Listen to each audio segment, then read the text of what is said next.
Having the conversation with your partner in perimenopause and menopause is so important, because it's not going to happen as quickly as maybe it did when you're 20s or, your early 30s and so forth.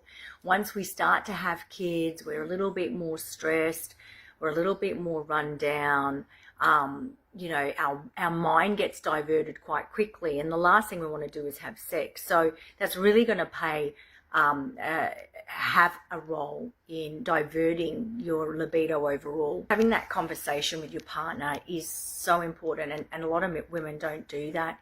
The landscape changes between the man and a woman, so they're going to just feel a bit threatened sometimes if they don't have sex, or they might feel a little bit like you're ignoring them, or you might find that they might feel that they're feeling left out or very sensitive. It's a very sensitive time for them because they're actually trying to work with you at this stage.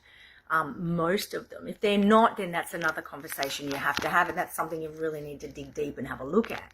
If that conversation isn't there, or if they're not trying to understand where you're at, if they're not being open to where you are, then they will obviously, you're not going to have sex. You're not going to feel romantically involved, that you want to get close. Just, putting it in and saying, okay, we're going to have a nice dinner and maybe have a massage or do something like that. So that might be something that you could do together that is going to help rekindle the sexual spark for you.